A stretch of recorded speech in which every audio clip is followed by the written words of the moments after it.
such a weird thing. I created a new. Hey, why isn't it go live? Hello. Hello. Hello. What's up, bro? Hey, it's the What's Up Bro podcast. We talk movies, sports, TV shows, pop culture, and it's funny, mother. With Nery Saenz. I'm like, what? How can this? They have Photoshop. Photoshop exists when this artist rendition was done. How the fuck is this not cooler looking than a sketch that looks like it was done by a hillbilly off the side of the road? What the fuck are we talking? Why is this a thing? Welcome to the party, pal. Steph, Onion Mayor Sr. Yeah, I don't have to look for you. Oh, no. So you're telling me there's a chance? Yeah! And Mike Mercadal. I'm just glad I like vanilla, boring sex like this. I'm glad that the sex I enjoy won't get me killed. That's how winning is done. Hey, I'm Dave Chappelle, and this is What's Up, Bro.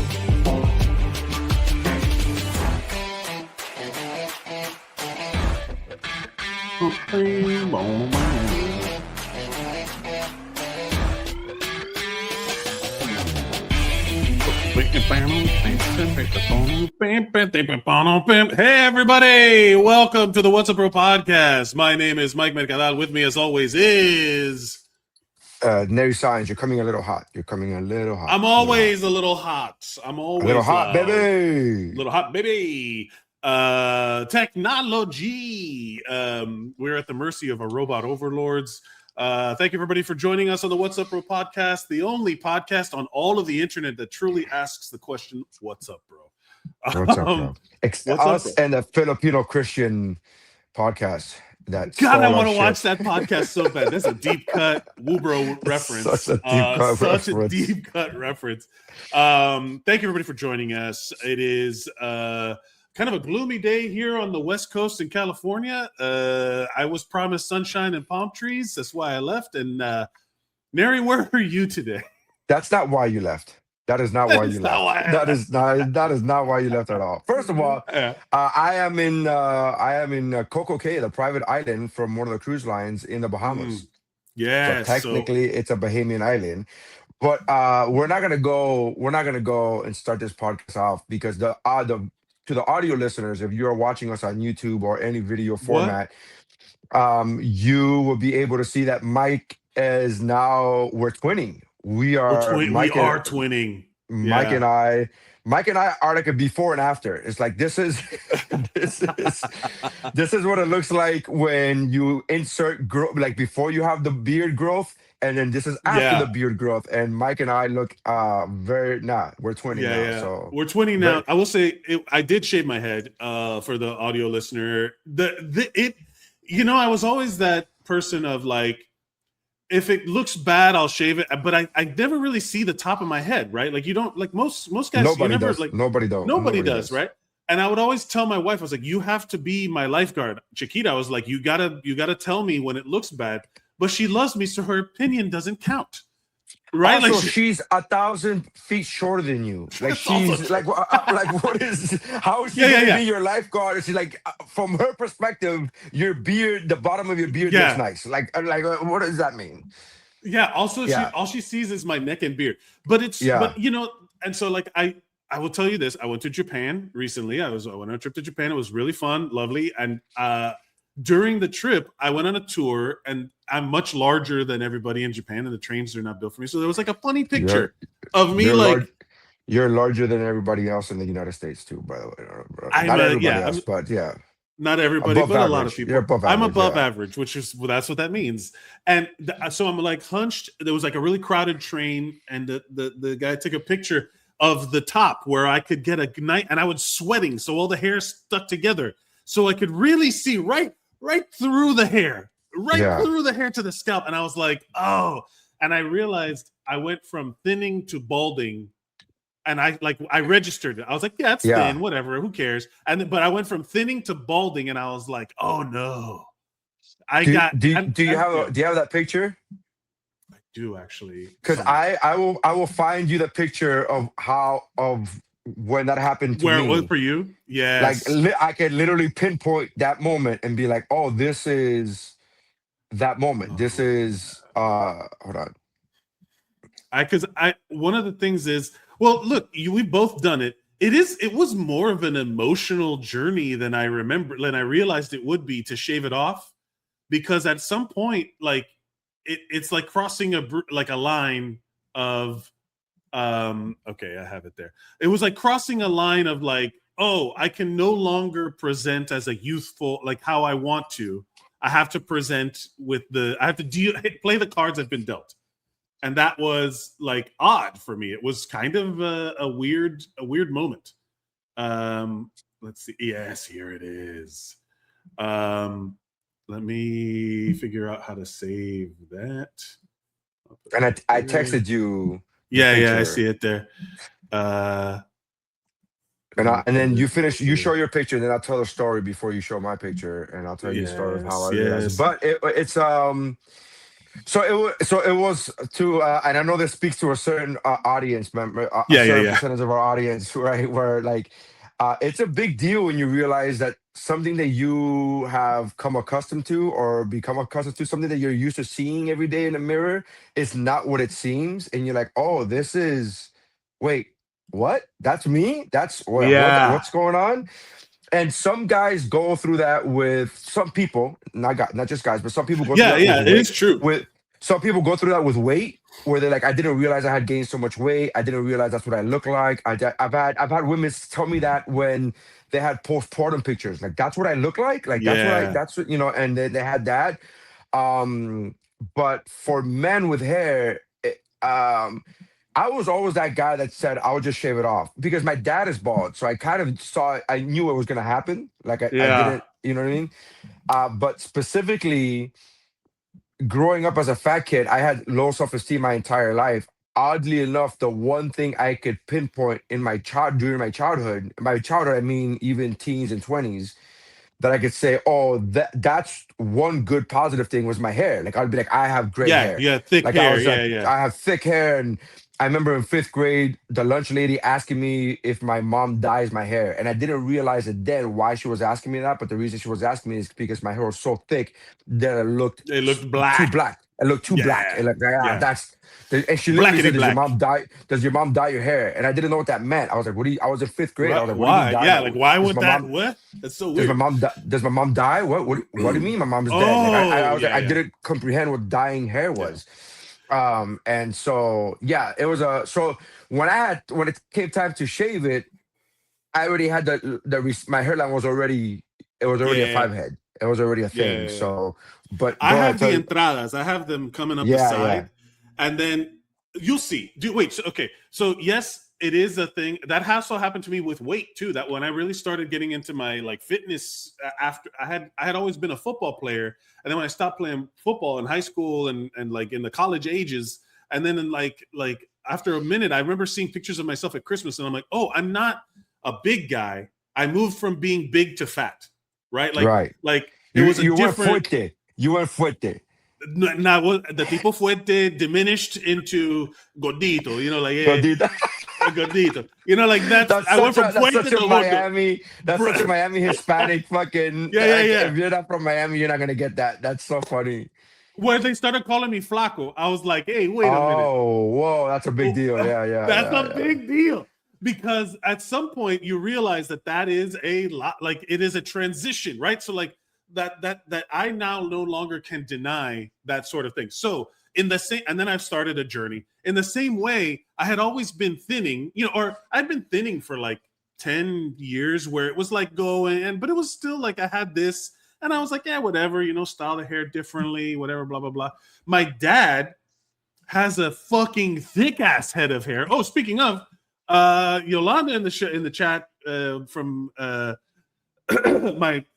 my family, who can testify, bald is actually beautiful.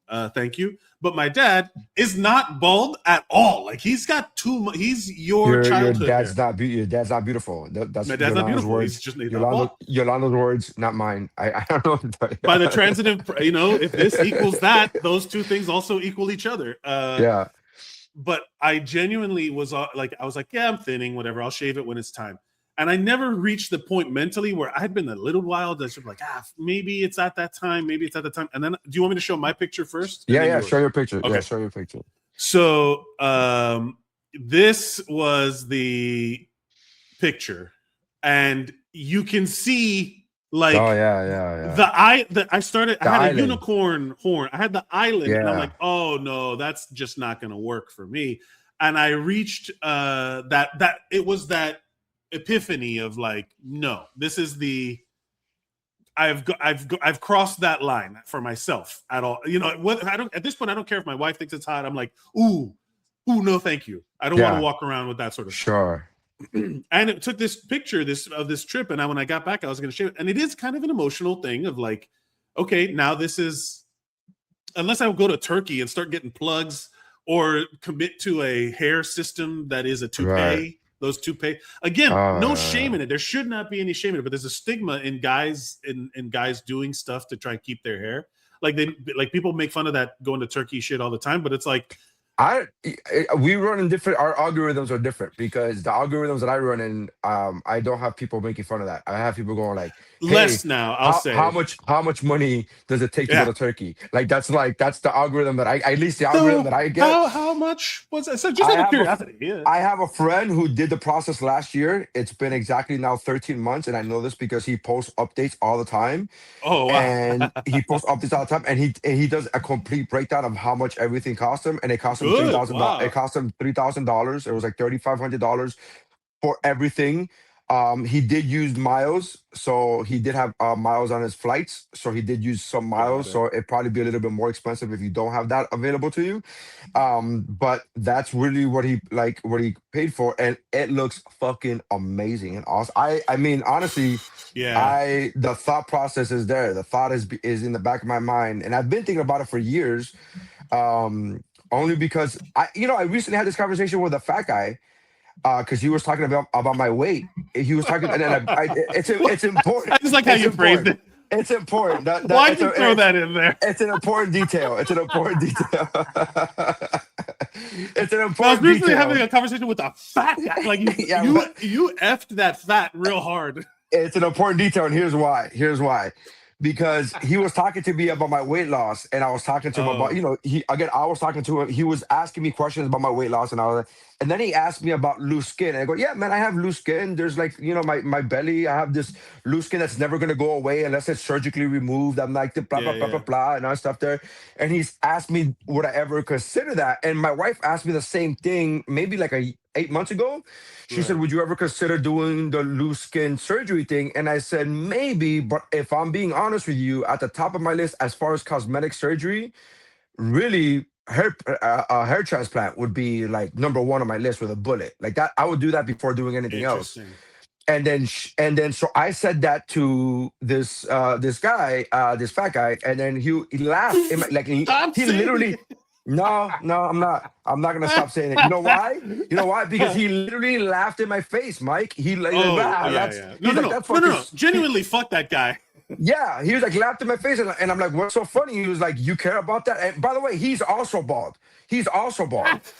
And then he said, you care about that? I'm like, well, yeah. This bald fat fuck was tough. But I loved my hair. Like and here's the thing, a lot of people say this all the time. People are like, oh, you have a good bald head and you look good bald. I'm not disagreeing with that, and I'm not saying this to be conceited. There are two statements that I'm gonna make. One, I like the way I look bald. I legitimately like the way I look bald. I think I look good bald. Like end statement, like that's stop point. Separate from that, fuck do I miss my hair. Like, I miss my hair, bro. Like, those two statements can be true. Like, I'm not saying I look bad. I'm not saying oh my God, I look awful. I'm just saying I miss my fucking hair. And if I was going to have cosmetic surgery, first on my list would probably be, if I had the money for it, like if I had the excess amount of money to be spending on surgery, I would go with that. And he laughed in my face. He was like, bro, who cares if you're bald, bro? You got to get rid of the skin and blah, blah. And I go, yeah, it doesn't really bother me. I kind of wear it like a badge of honor, to be honest with you. Like, this is how much this is more like, that's the way I treat it. And and I'm not saying that I'm not self-conscious about it at all, but I'm not self-conscious enough about it. And Yes. I say all of that, and then he was like, "You say that until you go into a pool." And I'm like, I was just at a pool with my family the other day. Again, the people that I care about, the way I look, Don't care. the people that I think that's a key element of what's going on here, where it's like everyone's trying. This is a current social media thing that drives me fucking crazy, where someone will say something that is so hyper specific to them, and they'll say, "Hey, nobody wants to see that," or "Hey, everybody is this." Like, don't put me in that group. You're talking about you. Just be vulnerable. Say the thing that you care about. Don't make it about us. You know what? You know what that reminds me of? You know what that reminds me of? 1,000 years ago. There's a very local reference, but you'll get it. You'll get the point. 1,000 years ago at Hot Wheels, there was a sign on the door of the DJ booth that said, "These are the rules for asking for a song." Yeah. And then one of the rules I remember specifically says, don't say things like, "Everybody wants to hear this." You haven't gone around and talked to everybody. You haven't taken a poll of what everybody wants. Just say you want to hear this song. And it makes perfect sense. All right. For those of you who are not from the South Florida area, Hot Wheels was a roller rink in the 80s and 90s. 1,000 years ago. 1,000 years ago. But my whole point is that same thing, right? Like, don't be saying nobody wants to see this. Just say you are very specific about this thing. I will say this though, why is nobody talking about, or like there's all these things of like, hey, just talk. You just say the thing. You don't have to just say, hey, I want to talk about Kevin Hart roast or whatever, Yeah. But I did this. I will say this though, there are times now, ever since I had that conversation with that fat guy like 6 months ago, and I'm gonna continue saying it. I don't care. Fuck him. But I will say this though, there are times now where I've taken a picture of me on stage, where there's pictures of me on stage, and I could see the bottom like skin, my bottom, like my little belly thing. Again, it's hard to say belly because it's just literally loose skin. Yeah. And you could just see the little bumps of the stomach where everything else looks great, and then you get to the bottom where that's just where the skin is. And again, you see where the skin is. And I did not know this until recently. I follow a couple of local South Florida plastic surgeons follow me. Sure. And they have very interesting videos, like educational, like this. And in one of them, they talked about this lady who's having a tummy tuck. And for some reason, I did not associate tummy tuck with skin removal. Like the phrase skin removal, I just thought was but it is a skin. I didn't associate those two. Yeah. So I just thought, tummy tuck is something. Tummy tuck I just thought was something that women get, and I didn't realize, no, that's just a cute way of saying skin removal. I did not realize this until I was watching this guy talk about it, this surgeon talk about it, and he says, so like he had the lady right from the neck to the and he's like, he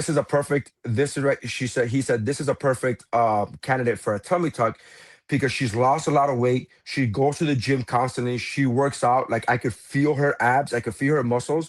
But she has this, and he grabbed onto her little belly fat, and I was like, that's what I have. And then the doctor in the video said, no amount of working out is going to get rid of this. She's already doing her job. Her job is already like working out, and this is excess fat that is never going to go away by exercise. It's never going to go away by surgery. Skin. Excess skin, right? It's skin and fat. It's like the fat build up. Yeah, so anyway, so he was giving this educational like TikTok, for lack of a better phrase, and I'm like, oh, I thought for some reason I associated skin removal with like full body skin removal.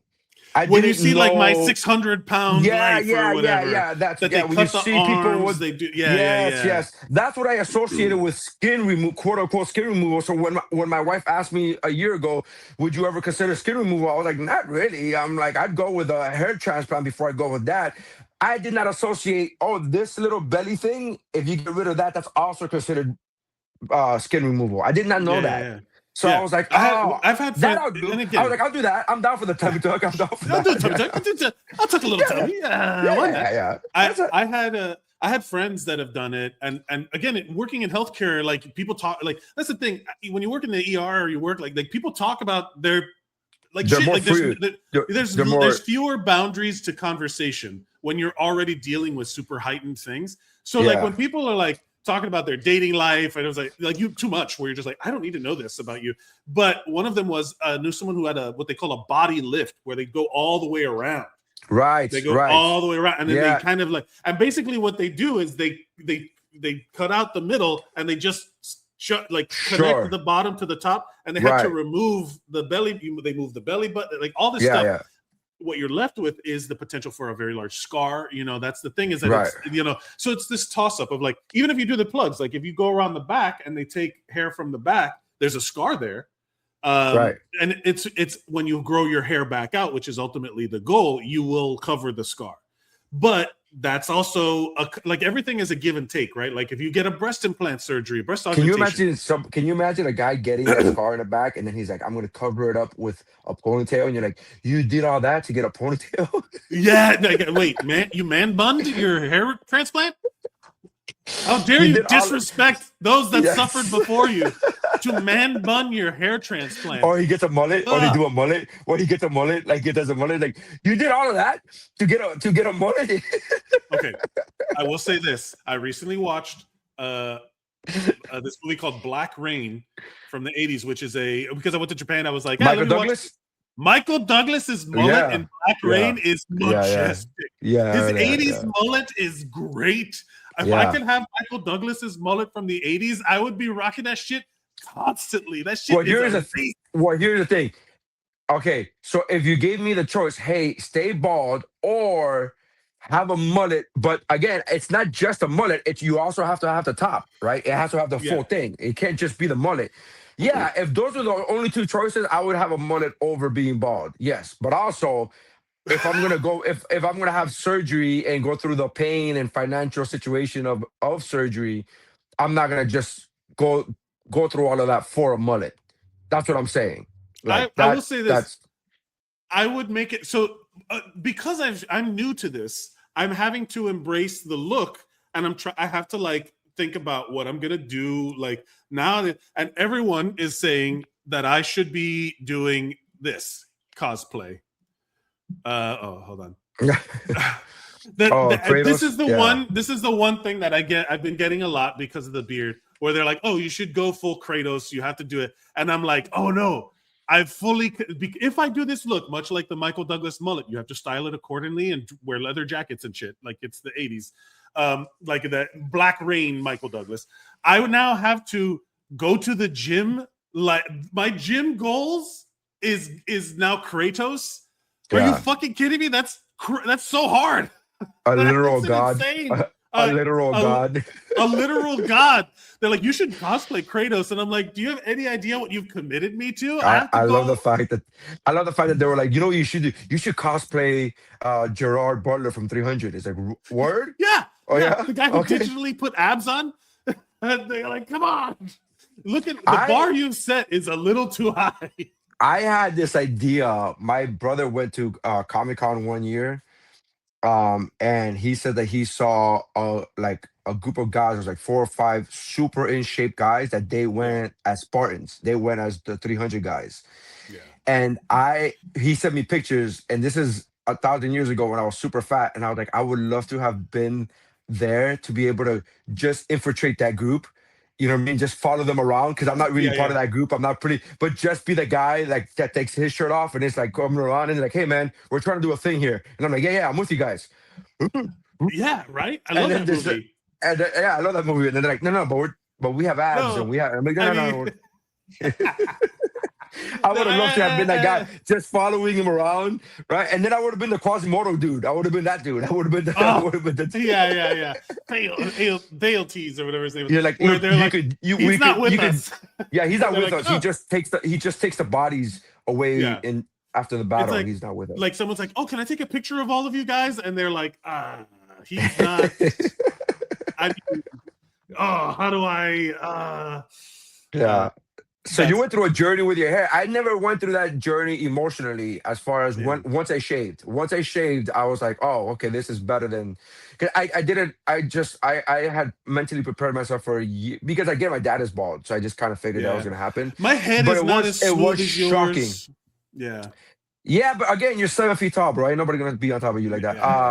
And so, my wife and I took engagement pictures, right? Okay. And then there was a picture from the front that looked beautiful and amazing. That we're on the beach. It's very very hacky, jeans, no shoes, on the sand. Yeah. But the picture. One of the pictures that I did not send you was from the front, and you go, "Oh, that's an amazing picture, and it looks beautiful." And then the same moment, the photographer went around us and took a picture from behind us where we're looking out into the ocean, and that's the picture that I send you, and that's the picture that I go, "Oh, what the fuck?" No. I literally said, "Who is that?" I'm not exaggerating. I'm not trying to be funny. Get out. Okay, so we have to show the picture now. Yeah. So zoom in. It's Can you zoom not. into that? I don't know if I can. Let me do it this way. The idea of, we'll say, discovering the bald spot is a journey. Yeah. Discovering the bald spot I is literally said, "What the fuck?" I thought it was a photo thing. I thought it was like, did she fuck up the picture? That was because it was done by a professional. Yeah, it was her fault. It was the photographer's fault. And I wasn't blaming. I was asking. I was like, is that like a stylish thing that she's doing? Is that like a lighting issue? Is that like, I asked all of these questions before I was like, and then I had to go back and forth between the picture before where it's us and face, the camera facing us, and then us, and I was like, wait, what now? And it was a very like, eye-opening moment. Like, okay, I can't. Yeah. There's your beautiful wife. Yeah. And then this is. Yeah, and you thought that was a lighting issue. I thought that was a lighting issue. I thought let me rephrase that. I was hoping that was a lighting issue. It was a wish and a prayer. A wish and a prayer, and I was like, that looks atrocious. That looks bad. So then that was it. And after that, I just shaved my head. I was like, it's over. It's over. Yeah. I did do the thing where I had a buzz cut where I got like a 1 all the way around. Like maybe I could do that. So I did the buzz cut for like a month, and then I saw myself on some like local DJ's feed. I was doing a local radio show in Miami, and I saw he had a local feed. So while I was in the studio, I was looking at the top of my head while I had a buzz cut, and you can still see the difference between the buzz cut and I was like, I'm at that. You can see it now with me that this has grown out a couple of days, but it's also like, this is my look now. I have to embrace this sort of thing. I did. Look, it's Hilda fine. says, "It look good, man. You look good, dude. I like the new look, friend. Miss you guys. We miss you too, Hilda. Love you. Hope you're doing great. Don't speak for me. Don't speak for me. Let's not. Let's not. Miss. That's a hard word. That's a big word.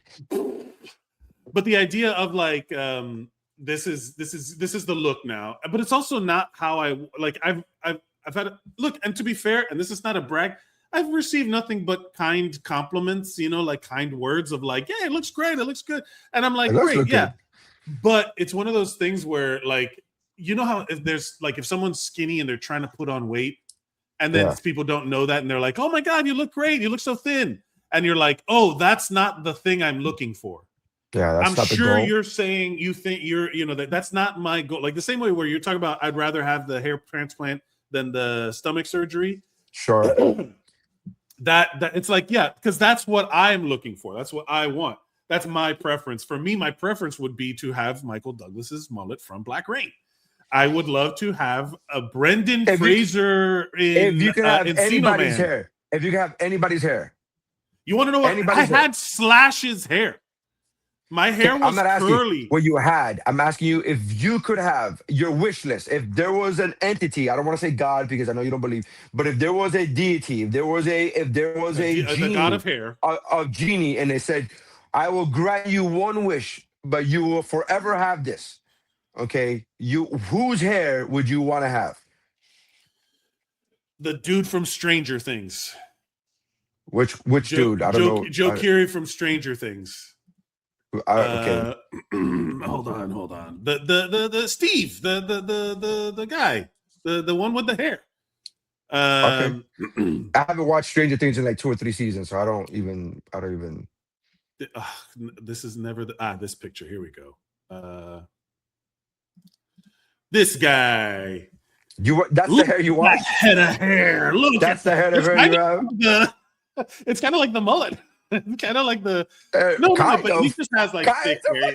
It's a fucking mullet. Okay. Yeah. But I don't know who that is. But the idea of like a thick head of hair but I guess it's like if you're saying I'm stuck with a hairstyle, then that's not a hairstyle, just somebody's hair. That guy's hair. Your wish list, to do whatever you want. Your wish list is like, hey man, I want this guy's hair. I would go with Brad Pitt in Legends of the Fall. I mean, yeah. Jesus Christ, I just said Brendan Fraser and Encino Man. Hey, man, if there's a genie, you shoot for the top. You don't fucking shoot for the middle. You shoot for the you go all out. You go for the GOAT. Like that's it, man. It's such a it's pretty great. There's also, he might be hiding behind a little bit of the come on. I hate the pop up. I just want to see the picture. At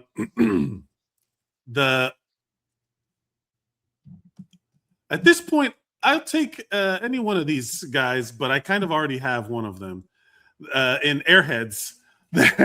Steve Buscemi has great hair. Look at Steve Buscemi's hair and Brendan Fraser's hair. He used to. Yeah. Well, that's the thing is that if I get to the point where I'm shaving my head, I've seen Boardwalk Empire. He doesn't have that hair anymore. He doesn't have that. But to be fair, like if I had like Dave Grohl hair, like Dave Grohl's mop of hair would be dope. But it's also just that idea. You like the curly, huh? You like the curly? You like that? You like the? This is the thing, man. When I was young, I hated how thick and curly my hair was. It's like the fucking you don't know what you got till it's gone. Because when I was young, I wanted the mushroom haircut, the 90s. All right, I remember. Right? Everybody had the hair curtains. Everybody had that, and I couldn't because my hair was so curly. It'd go whooping. My wife called that the facha hair. Like facha. Like she says, it's just like you gotta. Yeah. It's always kind of in your face. It's so 90s.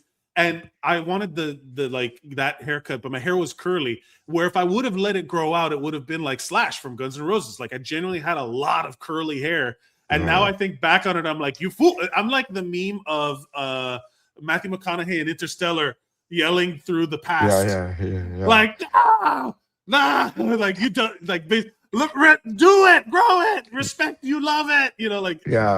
That's what I would have done. Well, that's what I do with I do that now with my son's hair. Like anything that he wants to get done, I'm like, do it. I'm like, when he was a baby, a toddler, he had the mohawk. He had a flat out mohawk, and everything. I'm like, you want to dye your hair? Do whatever you want, buddy. You got because I know he's running on a clock. I know that he has a clock ticking. So I'm like, whatever you want to do with your hair, do it now. Do whatever you want to do, man. Have at it. Yeah. Like you want to grow it out. You want to do this and that. You want to do the stupid broccoli haircut that everybody has now, that all the kids have. Have at it, bro. Yeah, be a little broccoli boy. I don't give a shit. Do that. Like it's just, At what point, like again, because it's like dye whatever. I would say style it however you want. I would stay with dye. You want to dye it, sure, fine. It'll grow back out. But it's also that thing of like, look how you want to look. That's the part that I had an emotional journey with. Is I can no longer look how I want to look. I have to deal with the hand that's been dealt to me, and sure. I'm embracing it now. My wife said something yesterday where she's like, I was like, talking about like I gotta shave it again. I don't even shave my face every day. Like I've never shaved, so now I have to shave a part of me every day. I'm like, ugh. And she was like, well, look at it this way: you get to shave your head every day. But if you can't fix this, what's second on the list of things that need fixing on your body? And I'm like, you asshole. How dare you call me out so aggressively with me focused on this thing? And like, there's other stuff that I could actually fix. Yeah, rude. yeah. Just rude. How dare so you? Your answer was your asshole. You got to fix your asshole. That was your answer. I guess. First of all, what my hemorrhoids and me have to go through is none of your fucking. But my emotional support hemorrhoids. No. But my body, like the gym, like God of War, becoming Kratos. It's like, all right, I do have control over that. Much to my it's like all excuses have been removed. Yeah. Yeah, man, the bald thing never really bothered me, but I get it. I get that's a thing for and I was talking to my friend Don Gray, who he's bald, and he went through it very early on in his life. He went through it in his late teens, and he finally shaved his head in his early 20s. So he went through it very early on. So he was able to cope with it easier because he didn't have a lifetime. You know what I mean? It wasn't really like a long time with his hair. Yeah, man. Some people go through it. I get it.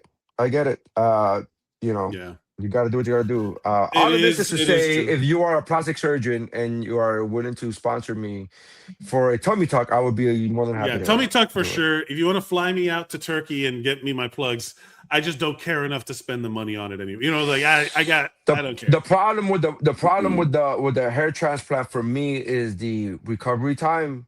Like I gotta go on stage, and it's gonna be a weird, like, don't look at the head, listen to the words. You have to do a turban. Don't look at this. Just listen to the funny words coming out of my mouth. I'm gonna talk as if this is not happening up here. Like we're gonna have an eyes closed comedy show. We're gonna have eyes closed, lights out. That's it. Yeah, so that's a weird. That to me is what I think is gonna be would be a weird transition if I ever do that. It would be like, how am I gonna do comedy for the first month?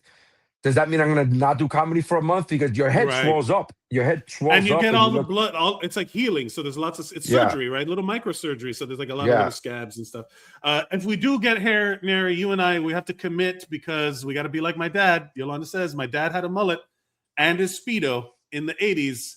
That is 100% the look that we would then have to adopt. The Michael Douglas mullet and Speedos, and we could be the most Michael Miami Douglas 80s. Have the best mullet? Does he have the best mullet? We submit it to you, viewer. If you think of a better mullet, send it to us at WuBro. Joe Dirt has a mullet. It's a wig. He has a wig. I hate to break it to you, but Michael Douglas probably had a wig too. I hate to break it to you. No, but in the movie itself, Joe Dirt literally had a mullet. I know. It fused to his skull or whatever. Yeah. But truth be told, it was a journey, but we spent way too much time talking about my fucking scalp right now at this point. But it is it's not your scalp specifically. It is a fact of life that people have to go through. You know, like Peter Brady said, changes happen. Talk about deep cut. Yeah, no. Hot Wheels DJ booth request, because I knew a guy who worked at the DJ booth in Hot Wheels. It's called DJ. What's his name? Oh fuck, I forget his name now. Yeah. From Power 96.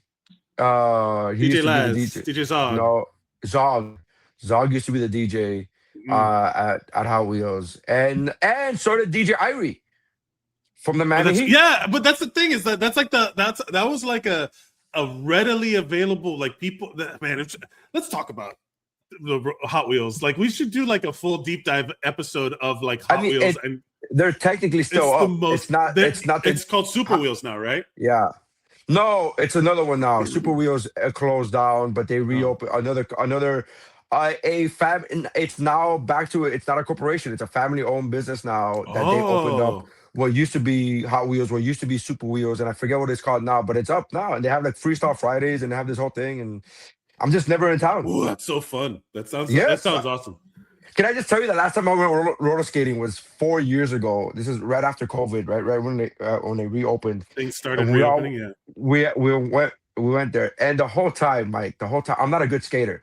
In fact, I've never been on inline skates. I've always done quads, and I'm not a good skater on quads. So just to show you, I'm actually a decent skater, but I can't turn. I don't know how to turn. Let me rephrase that.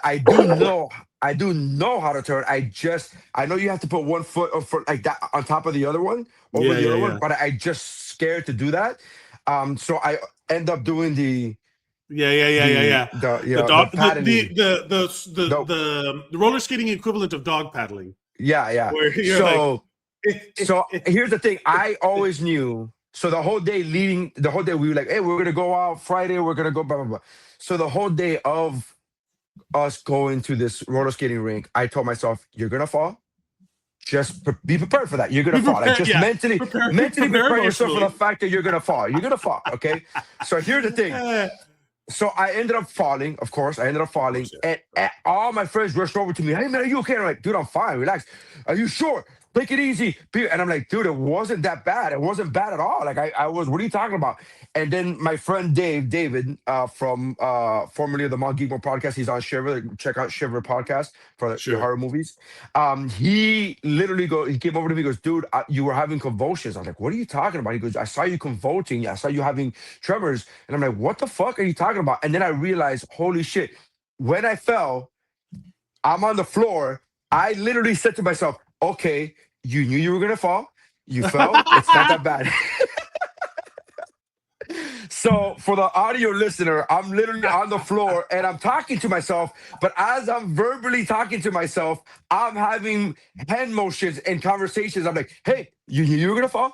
You fell. It wasn't that bad. It doesn't even hurt. So you could just get back up now. So I was talking to myself and other people just saw me having these hand movements. Wow. And it looked like Tua in Cincinnati, where it's just like, oh yeah, and I'm like, no, but I none of that was real. All of that was just me telling myself, hey man, you knew you were gonna fall, you fell, and you're good, you're fine. And that's what it looked like. So I looked like I was convulsing. So that's the last time I went skating. That's the last time I went skating. This is Nery's dream. Nery's dream is to just be like cruising with the homies, dude. Look how fun that looks, bro. I want to do that fun. It looks so fun. Cruising with the homies, crossing legs in front of each other on the quads. Oh my god, I would look love that. Look how bald they are. This looks so fun, dude. Oh we gotta my go god, cruising with the homies. Put a freestyle song behind that. We are here to have some fun. Wow, we dude. are here. That's the dream. They're living the dream. Yeah. No, then we get fancy. We'll build up too much, and then there's Man Bun doing some shit. Yeah. Now this is you do it too much. You do it too much. I don't know if he's doing too much. I think he's doing just the right amount. I think it's. You think he's doing just all right? I think he's doing just the right amount. When you do too much is when you bring in another dude. Like when you have two dudes who do too much and they go under the legs and shit like that. They go underneath each other's legs. That's when you do too much. That's when you go, okay, let's take it easy with that. This looks fun as hell, dude. It does look fun. Let's go, bro. This is great. Looks like fun. Come on. Yeah, you kids can't tell me that's fun. That's fun, dude. I do. You know what? We were talking about it before. Are we going to abandon everything that we were going to talk about today? We wanted to talk about the Kevin Hart roast. We wanted to talk about this all-female. Did you watch the Kevin Hart roast? I did not. I only see shit through clips now because I genuinely don't want to see. I'm not a roast guy. I really kind of put that aside. In New York, when I was there was the culture at the end, like right before COVID. There was it was just too much roasting. It was very mean spirited, and I was always like, I get it. Like it's funny, like to be clever about it's clever comedy, right? I don't really know this person. I'm gonna roast the shit out of him.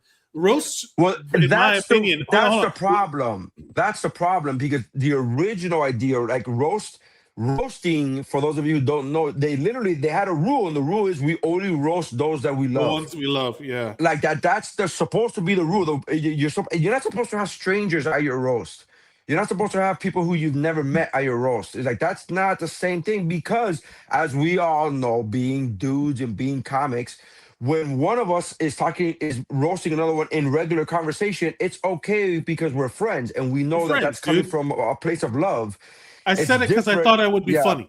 Yeah, I said it because I thought you would think it's funny. Exactly. Yeah. You would think it's funny. I said it to you. Nery said it to Mike because I thought Mike would think it's funny, not because I'm trying to impress other people in the room.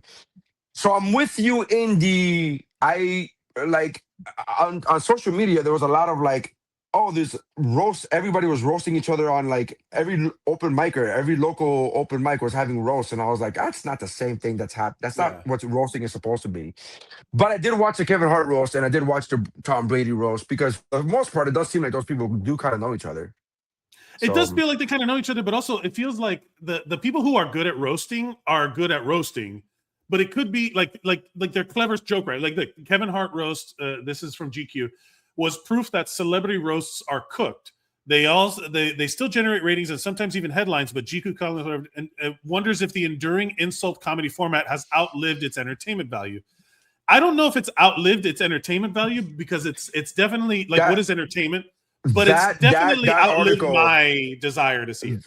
That article, that's just that article, that headline sounds very much like hey, everybody's going one way, I'm gonna zag.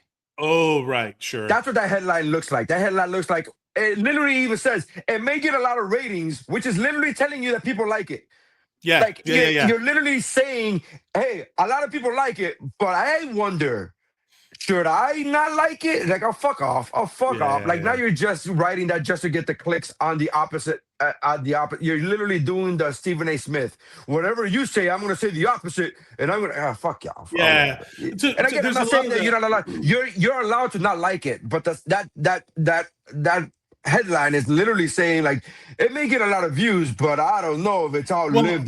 Shut up. I think just say you don't like it. Just say you don't. Just say you don't like it. That's true. Like, don't speak for everybody. Say you don't like it. But also, I think it goes to the better point of like, just because something has high ratings doesn't mean it's good. Sometimes something it's that idea of like, damn, I just had the thought where it's like Dane Cook's quote. Dane Cook used to say that his dad would always say, nothing gathers a crowd more than a crowd. Yes. And I think that's a great way of saying it. Like, just because something has a lot of views doesn't mean it's good. It just means that a lot of people are watching it. But the thing with that is that if a lot of people are watching it, more people start watching it because, like, why is everybody else watching it? Why is this popular? So again, just because it has ratings doesn't mean that it's good, because the ratings could also be the wrong kind of ratings, right? Like the same way Dave Chappelle always talked about, he quit the Chappelle show because the wrong people were laughing, like that he was getting the wrong. Like, also when if you've seen, it depends, but if you see a comedian, like when I was doing a lot of open mics, that they would just make the most crass and like edgy joke they could to get a response. It's like, hey, a groan is not a laugh. You know what I mean? Like a groan is not a laugh. So people, like, just because they watched, they reacted, but that's not a laugh. So just because people are watching doesn't mean it's the right kind of watch. It does get the attention, but I don't think the fucking people in charge of these things care anymore. They don't care about comedy. They care about eyeballs. They care about ratings. So is it comedy platform? So I'm not defending the Netflix in the sense of, like, I'm not saying that they're not a corporation. Obviously, they care about eyeballs. Eyeballs equals money. But I do think that they also care. I do think that there are people involved in that, such as Kevin Hart, that does care about the comedy, that does care about, and I believe that because he had guys like Big J Okerson, who is a popular comic amongst comics. But nationally, nobody knows who the fuck Big J Okerson is. Not really. Again, I know who Big J Okerson is. I'm a fan of Big J Okerson, but I'm a comedian. I'm a career comedian. Yeah. My wife doesn't know who the fuck Big J Okerson is, but she knows now. So if I believe that if people that were involved in the Kevin Hart roast didn't care about the comedy, then they wouldn't have people like Big J Okerson on. They wouldn't have. Cheryl Underwood is a legitimate. First of all, her fucking set was all fucking amazing. First of all, I know Cheryl from a long time ago. Cheryl and I are friends, or were friends. I was her opener for a long time whenever she went down to South Florida. She was very, very complimentary of me in my young comedian life when I was So she was very complimentary of me and me. She would always make me feel well, which she doesn't do to everybody, because the reason I started working with her is because she had another guy that we both know open for her, and she was like, this guy's trash, get him the fuck out of here, bring me somebody else. Like, that was, so she wasn't always like free with the compliments, but she was very nice to me. She was very complimentary to me. And on the roast, I say all of this, she's not known as a comedian nationwide. She's known as somebody who had a talk show, who had The View. Yeah. And she destroyed on that fucking roast. It was so good to see. Good for her. She was destroyed. Anyways, my whole point is, what about the people that? So I'm reading on some of the comments where they're like, what made it hard to watch for some people, and then someone was like constantly mentioning that the jokes were written by others, and that they're only participating because of the money ruined a lot of it for me. But I did see the Chelsea Handler, right? That's Like, so dumb. That's so dumb. I'm so sorry. But why? I love the fact that people are like, comedians reminding me that they get paid for their craft really fucking took it out of me. Like, oh, fuck off. Fuck off. I think there's a difference. No. I think there's a difference because I always talked about this in the show. Like, there's a difference between the show and then what's around. Like, if you're getting paid to perform the show as if it were a real roast that you wrote these jokes, like you're getting paid to do a job. You're not getting paid to do the job and be like, look at this, be self-referential. You're getting paid to roast this guy and tell these jokes, right? Like if you're up there on stage openly admitting that other people wrote your jokes for you, we like subconsciously that we all know that the movie that Superman can't really fly and that Spider-Man can't really shoot webs. We all know that, but we have to suspend disbelief for this event, right? If you're constantly going up there and be like, this is fake, like that's also that's also not a good job. Even if you're joking, even if you're good, and they were constantly talking about reading the teleprompter. There is a fine line. I think if you are in the moment as a performer, if you're in the moment to be like, oh, that joke didn't do well, or this joke, or I knew that joke wasn't going to do well. I told my writers that joke wasn't going to do well. I think that's okay. And by the way, the references that were made to the writers were all usually references made by other comics about them. So they said something like, oh, keep it going. That's why he's the Roast Master General. And all those jokes were written by the Roast Master soldiers or whatever, like the Roast Master privates or whatever. They were roasting it, but They were roasting the idea of they were roasting other performers, whatever the fuck. But what people are saying is that it feels like that's also like it's like saying that the open mic was a great show. It's like, no, that's an open mic for other comedians are laughing at comedians. I guess this is the perspective that I can no longer I can't even pretend to think about like how they see it, because as a professional comedian myself, I can't take off the goggles anymore. The goggles are already off. I can't put them back on anymore. Like I can't even remember a time where there's like, oh, what do you mean he gets paid? Like you know what I mean? Like those. It's just we have those conversations all the time. We're like, oh, you think that was real? Do you think that was real? And I'm like, no. Fucking no, like nothing. My wife does this all the time where we're listening to the radio and there's like, oh my God, I can't believe that guy got caught with the roses. I'm like, you think that's real? Like, I don't have any verification that it's not real, but also I don't think I need verification that it's not real. Like, I guess because being in the industry long enough, I remember watching an episode of what was that? LA Inc., right? That was a show, LA Inc. Yeah. They had a scene where Kat was talking on the phone with another tattoo artist, and there was like drama building, and then the guy picks up the phone and is like, "Yeah, man, I'm not gonna be coming in today." She's like, "What do you mean you're not gonna be coming in today?" Whatever, blah blah. Like, yeah, I'm just not coming in. And I remember watching that show, and the show aired 1,000 years ago, and I remember watching that show, and I told my wife, I go, "Thank God there were cameras on both sides of that phone call, huh? While that phone call was happening." Yeah. The fuck out! We just happened to have cameras on the guy. Well, that's the making thing, the phone call. It's like, get the fuck out of here, dude. We've gone from a point where everything probably. This is what we were talking about before. That we were talking about like technology, right? Like the new iPhone, the folding iPhone is going to come out. Maybe, is that enough for you to buy it? I was like, yeah, because it's finally something different. Yes. The last 20 phones, the only thing that's come out good is the camera. Yes. Yeah. Spoiler alert. We're all just smart. And to be fair, I would buy this one because it's new. It's different, right? It's a different iPhone. Hold on. Everything else has been incrementally like smaller and smaller improvements that they have to sell to us. They have to sell to you that it's like, oh, it's a better camera. You can text emergency if you get into an emergency with a satellite, and I'm like, how often does that happen that becomes the sales pitch that you can satellite text, or like 9 times out of 10 the improvements that are made are in software, right? Like the software is cool because I'm using my phone as a webcam right now. That was a big deal for me. That was great. This is the best webcam I've ever had. So this is kind of like the Madden thing. I don't know if you ever played Madden. I don't know if you were a gamer.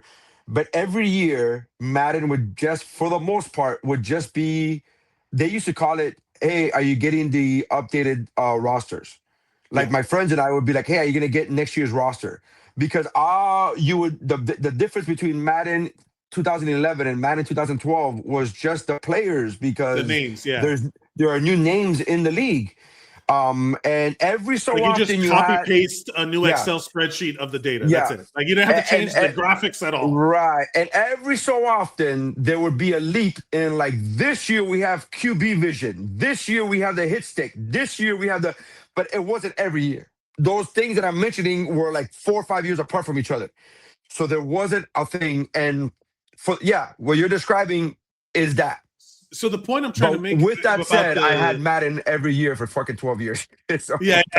Where it's like, but with that said, that's the point I'm trying to make about all this stuff is that all of this is these are all marketing products, right? Like these are all. So like when a young comedian gets a chance to do a roast in front of 10 million people, you know, like on Netflix in front of millions of people, you think they're going to say no? Of course not. Is it real? Of course not. When Real World came out on MTV, the first one, I was like, what a revolutionary thing. Then they start realizing that they can, we have to ramp up the activity. Suddenly it's not reality TV, it's produced reality TV. Correct. It's improvised drama, it's edited. The same way when the LA Ink phone call happens, it's like, isn't it convenient that the other guy was also on camera? Bullshit, right? So it becomes this thing. The same thing with social media. Social media became, social networking. It became social networking. Then once we started doing Instagram and pictures and videos and stuff, it became social media. Then at a certain point, everything becomes social marketing. I'm trying to sell you something. I'm no longer, I can social network with my phone, with my, everything's connected, create shared albums in my Photos app, send it to whoever. Everything now on social media is marketing. The same way, first of all, hold on. I don't know if I agree with that, but in case you don't, or even if you do, check us out on YouTube and also on Spotify and also on Apple Podcasts, wherever you get your podcast. This is the speech the Luthen gives in Andor. I'm forced to use the tools of my enemy to kill them, to destroy them. Like I'm forced to. We are all kind of stuck in this system. And I think to my point, the they have to pitch these small incremental changes as these huge things because if we all pull out of the system, it all goes dead, right? So Netflix knows that they put a ton of money into paying these comedians to do stuff. If we all lose interest, they are going to fail, right? Like they lose it. So whenever they do these roasts, it's always like, okay, what's the new hit stick? What's the new roster? Because it's this, it's kind of the same shit, like it's literally just late night monologue jokes, but just directed at a person and very mean. Like, so here's what I'm not saying there's anything wrong with that.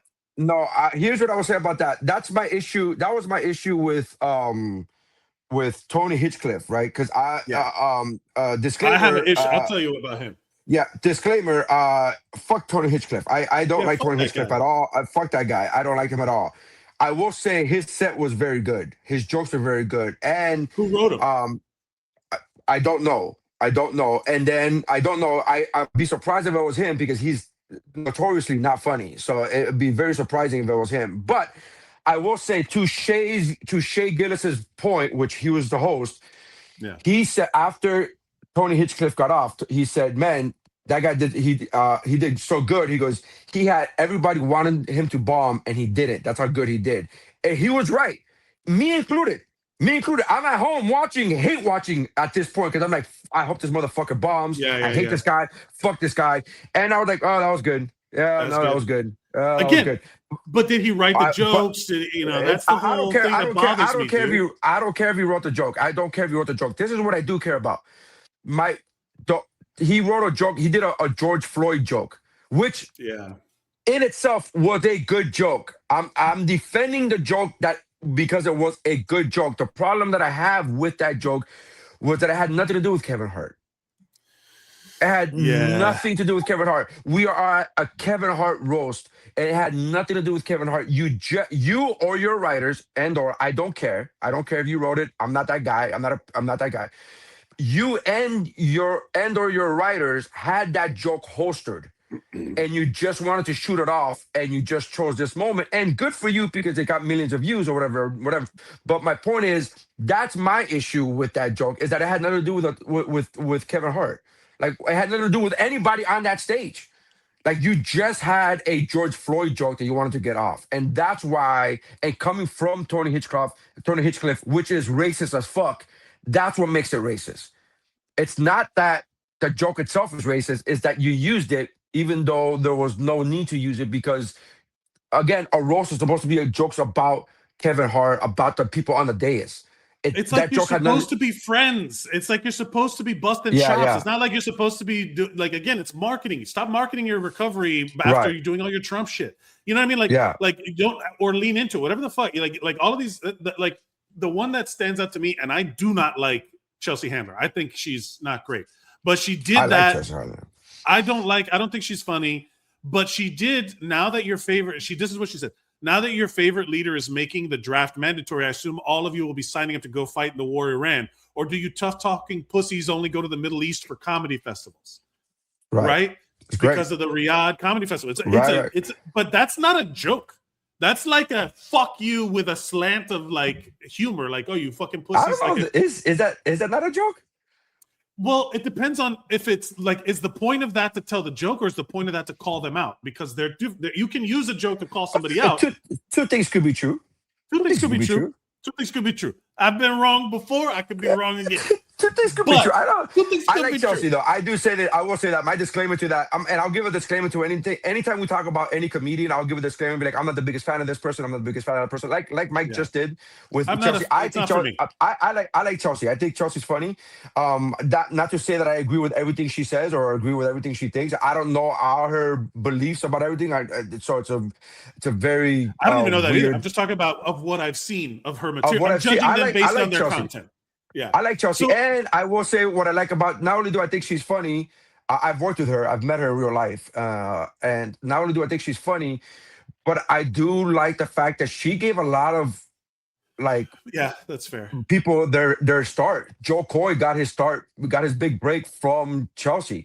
Michael Yo got his start from Chelsea. There's a lot of the guy Wolf, what I forget his name.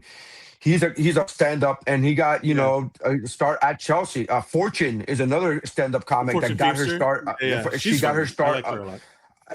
Not for me, but she got her start at Chelsea. She's doing really well in her career, and so I like the fact that Chelsea gave all these people starts, and it was like, oh, they weren't shit until they were on her show, and it was Well, so I give credit. There's a certain, again, these like when I was in New York doing comedy, and all of the opportunities were roasts. Like they were like when I was doing Zeros on Heroes, the Unsung Heroes live at the Creek, they were constantly like, oh, do you and Will want to come and roast battle each other?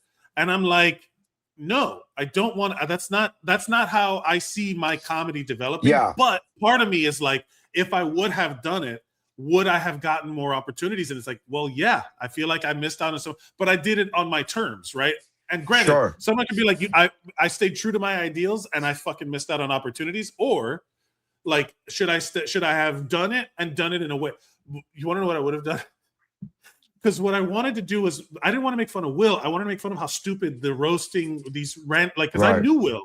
I wanted to make fun of the idea. So I wanted to get Katie, his wife, or I don't know if I should say this on the air, but I was like, if I would have done, this is what I would have done. I would have tried, or I would have. This is like OJ writing that book. Yeah, if I did it, how I would have done it. If I would have done it, this is how. But I just would have thought it would be very funny. And Will would, of course, would have been in on it. Everyone would have had to agree to this. I think it would have been very good to where I would have let Will roast the shit out of me and not say anything in return, and then have his wife come up on stage, and I would just start making out with her. I'm like just to have Will react. I just wanted it to be like no amount of words can. I wanted That is Will the to react to weirdest. stuff. I Yes! just think you want to make I out with wanted to Katie. fuck I just with think you the want. people who That think it's sounds like fun. you. That sounds like you want to make out with Katie. That does not I sound like. hadn't. Oh, look No. look. Fuck you, system. That sounds more like I want to make out with your wife. I had written a bunch of jokes. And then I was gonna say that basically that I wanted Katie to come and get divorced, like basically on stage, like basically like yeah. I figured this would be the best time to do it, but and have Will play it real. Like what the fuck? We're supposed to be telling jokes. I wanted it to in my head. It wouldn't have come off as. There's no way it would have worked in the way that I wrote it in my head, because it would have had to have been. Everybody would have had to get the fact that I'm like wanted to fuck with Will in a real way and not like a joke. Like I wanted to destroy. Like I wanted to be like and like I wanted to do like actual bad things to Will as part of it. Like this is what you fuckers want. You want like are you not entertained? Like I wanted to give them something real bad. You know, and I couldn't think of anything. Yeah, that's a wild take. I've been part of one roast. I've been part of one roast, and the only reason I was part of that roast is because I had a gig in Marco Island, and that night they were like, "Oh, this show is going to be different. They're roasting the local radio hosts," and I'm like, "I don't know shit about these local radio hosts," and they're like, "Yeah, just be part of the roast," and so they paid me. I was there to do stand-up, but that specific show, there was no stand-up show. It was a roast show. And it was the roast of the local radio shows. And I literally sat back. I literally sat and watched everybody else do their thing. And I wrote jokes on stage. And I went on stage and I roasted everybody from the context of what everybody else had talked about. Right. And I just did that.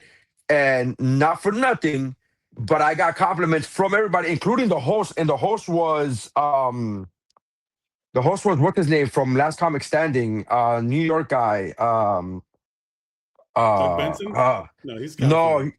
No, he's California. I forget his name. It's gonna come to me in a minute, but not important. But the point is, he's a tough New York comic who has been through a lot of roasts. And I on stage said, I've never roasted anybody. This is a weird thing because this is not really my cup of tea. And then I went into the whole Bubba the Love Sponge was one of the roasts. Was one of the radio guys. So was one of the radio guys. There was two radio guys. One of them was Bubba the Love, and I was just like go on, and I just went off of what everybody else had talked about. I don't know these people. Like I don't know these people. I don't know what. And I just went blah blah blah, and I was like and I did really well. Like I remember him saying up to me, like, that was your first time. Like he went on stage and he was like, "That's your first time ever roasting?" I go, "Yeah." And he goes, "Man, that was really fucking good, man." And I was like, I don't. If you do it right, it's just joke writing. Like it's just like clever. Yeah, but that's hard for me. You said that like it was that's hard for me, bro.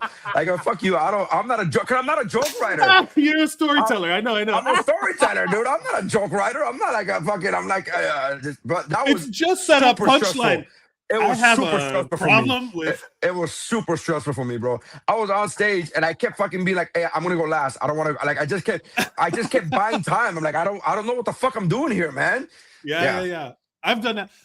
I've done that. I had to do a show one time where it was like they had to do a call. It was like some conceptual thing where you did jokes based off of the last set. So you start your set off of the last person. Like you had to basically make jokes about the last person's set. Like sure. Or you could do callbacks, right? Essentially callbacks. Essentially callbacks. But it was basically like the point of it was your set is determined by the previous comedian in some way. And then there was another one where I had to do where people would write like a quick set list like of their jokes. And then put it in a hat, and then you pull it out, and you had to do a random set list. I'm an improv guy, so I've done improv, so it's not too big of a deal for me. But the immediately you're just like it activates different parts of your brain. So I'm sure when you were sitting there, you were like, it's a different muscle. Panic activates. I was super stressed out. Like, well, okay, what the fuck do I? Because I didn't know these people. Again, I don't know. I want to reiterate the fact that I did not know these people. And also, you're gonna say some shit like about their wife, like me with fucking Will or whatever. Like something like, hey, I think you crossed the line. Yeah, it's like you're probably right. Like I don't know why, you know what I mean? Yeah. So I don't know, man. Like it was a fun time. I will say that, but it was fun because of the stress that it was like all this fire, like this stress building, whatever. But that's the only time I've ever been part of a roast that I did not know I was gonna be part of. Like I showed up to do a stand-up show, and they're like, "You're gonna roast," and I'm like, "What the fuck? What's happening here? Nobody told you? Nobody told me." He's like, "Okay." Yeah. The truth of the matter is that I personally, I'm sure there are plenty of people out there now, because comedy in the internet sense, because it's not real. Like people go to comedy shows that either they're chronically online and all they know is like the Joe Roganing of comedy, and I don't know if you saw the YouTube video of the Comedy Czar of that it's this YouTube video like really breaking down the whole Joe Rogan Austin comedy scene, comedy mothership, all that bullshit. That it really kind of broke down what people think of as comedy now. Like when people go see your shows, I'm sure that people are expecting, there's certain expectation that is different than maybe 10 years ago or 20 years ago. And as to what stand-up is supposed to look like. I've moved past it just emotionally of like, I don't want that secondhand embarrassment. Like, I know how phony it is. So I know that everything that's going on, it feels like, and I'm just like, this is embarrassing. I'm not it doesn't feel good to watch. Some of the jokes, what do you mean? I will say. What are you talking about specifically? What do you mean? Like you move past it? Move past what? Like just the what do you mean? Basically, like all like Tony Hinchcliffe, right? Kill Tony is one of the most infuriating things in the world, because that motherfucker, he's like, oh, I've given a bunch of people opportunity. I've given a bunch of people. Are you paying them a cut of every show that these people are on? Is every open micer that you have come up and do a minute getting paid all of the money that you're getting from their fucking performance? All you do is sit there. Hold on. My union rep mentality, like the workers' rights, that motherfucker is making millions of dollars off of these rookies, these unpaid labor. Like it's literally unpaid. They volunteer, they sign their life away, and then they get on the show, and maybe they get an opportunity, and maybe they get paid in exposure. You're getting paid in exposure. Yeah. And that so, guy, you know how many times I've done a show where people go, "Oh man, you were fucking hilarious, dude. You should be on Tony Kills or Kill Tony. You should be on Kill Tony." And I was like, "No." I'm like, "Oh, okay." Like I just go, "Okay," and I just move on. But I've had that comment, quote unquote, compliment after a show, because they think they say it as a compliment. "Oh, dude, you're fucking hilarious, bro. You should be on Kill Tony." Like that would make you famous. That would make. And I was like, I don't ever want to. I would pay to not be on that show. I would rather not. I would pay. Yeah. I would rather not, right? But I don't say any of that because I don't want to make it seem as if there's a thing. I'm like, oh, just whatever. Well, but that's the problem, is that if you say something, you get accused of, oh, you're just a hater and all this stuff. It's like, no, man, that guy fucking steals labor. No, but I am a hater. I hate that guy. I hate that guy. It's like every Ringer show in New York and LA. Fuck that guy. I hate that guy. I have no problem with saying I'm a hater when I am a hater. Now, just because I tell you somebody's not funny, now I don't hate him, or let me rephrase that. I don't not think he's funny because I'm a hater. I hate that guy. Also, he's not funny. There are two separate things. Two separate things. Two things can be true. And so when I say things like, I don't think Marlon Wayans is a funny stand-up, people are like, oh, you're a hater. I'm not a hater. I don't hate Marlon Wayans. I don't hate Marlon Wayans. I just don't think he's funny. And those are the problems that I have. Like, I have a problem when people go, oh, you don't like this guy, you're a hater. Like, well, no. I hate Tony Hinchcliffe, absolutely. Yeah. But I don't think Marlon Wayans is funny. I have no problems with Marlon Wayans. I just don't think he's funny. Like, that's it. That's all I think. And I don't think he's funny in stand-up, because he's really funny in movies. I just I'm not a fan of his comedic actor. Yeah. I'm not. He's even a good dramatic actor. Yeah, he could. Yeah. So all of these things. The phrase "hater" is like, sometimes I'm a hater, but not always. Sometimes I really do hate that guy. I do. Sometimes I hate that guy. Very few times. But they could be reserved for Tony Hinchcliffe, the guy that wants ballrooms more than anything else. Anything else. That's why I hate people. Yeah. To bring it back around, that I've moved past watching things that I've moved past hate watching things. I refuse to give it my attention. I hate that's a good statement. Yeah, that's I refuse to hate watch anything. Like, oh, I like the roast, man. I like the roast, man. You have to watch this. It's so bad. I'm like, no, I don't want to watch something that I won't subscribe to. I will never be like, you have to watch it. It's so bad. I don't like that at all. I've never liked that. I've never enjoyed hate watching. I've never enjoyed that. I will say I watched the roast because I liked the Tom Brady roast. I thought it was funny. And so I go, okay, let me watch this one. And I will say it was a funny roast. Now, did everybody do well? No, but it's a roast. Not everybody. No, there's never been a roast where everybody kills. There's never been a roast. Yeah. I don't give a fuck who you are.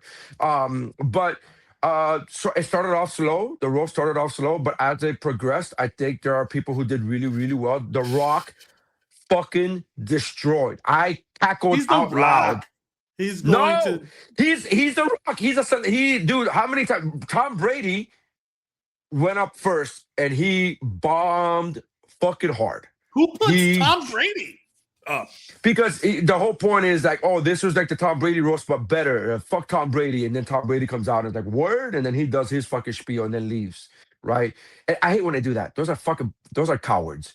Those are fucking cowards. I'm gonna do my set and then leave, so I don't have to be here and fucking be insulted. Like, nah, bitch. If you're gonna do a roast, be in the roast. And The Rock went on stage and fucking destroyed. Cheryl Underwood destroyed. She did amazing. Who else? I don't think Kevin did well. Kevin went up last, and he ended up doing. Did he do a commercial in the middle of his set? That was actually funny. That was actually funny. That was actually funny because absurd to do that though. Well, that's why it was funny, because he was just like because everybody was making fun of how much he sold out, and he started the set with saying like, "Hey, just saying to all my corporate sponsors and partners, just saying right now what you're gonna get is the hard ass stand up Kevin. So just let's take a break for a second, blah blah." And in the middle of roasting, he was like, "And you'll never get better than Chevrolet." Blah. And like he was just, and that made it really. It's like it was ironic. It was really. That was funny. I'll give credit. I just don't watch it. I'll watch the clips afterwards. I don't want to give it my Rock attention. Was so funny, dude. He did this thing where The Rock was talking about like Kevin's dad and my dad. My dad, both our dads passed away recently, and we both had that. We have a connection. It's not just friendship. We have a deeper connection. We both our dads passed away. We had complicated relationships with both our dads. My dad was always like trying to make money and lying and whatever. And Kevin's dad was a crackhead, an actual crackhead. And then they showed a picture of The Rock's dad, all muscular, being the fucking Rock's dad. Yeah. And then they showed a picture of Kevin's dad, and Kevin was like, "What the fuck, dude? You could have made a better picture." It was so funny, the comparison, the side-by-side comparisons of both these men's fathers. And the fact that they used real pictures made it funnier. And then he was like, so Kevin's got to come a long way, blah, blah, and all stuff there. And he's like, but it's amazing to see, like, just like his dad, how much Kevin relies on The Rock. Wow, that's a good fucking. It's so good. It was so fucking good. Oh man, The Rock did well. Cheryl Underwood, I can't underestimate how well Cheryl Underwood did. Chelsea did well too. And the people in the beginning had a harder time.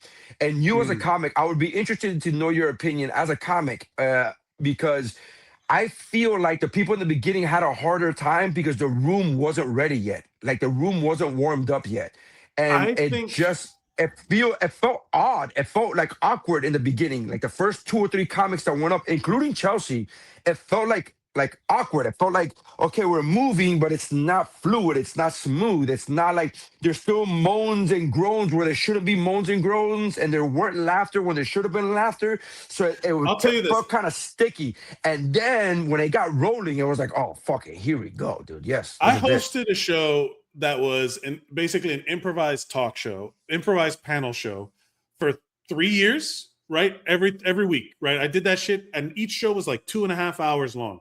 Like I did that. It's all go to Zeros on Heroes on Podbean. Look it up on your podcast. It's there.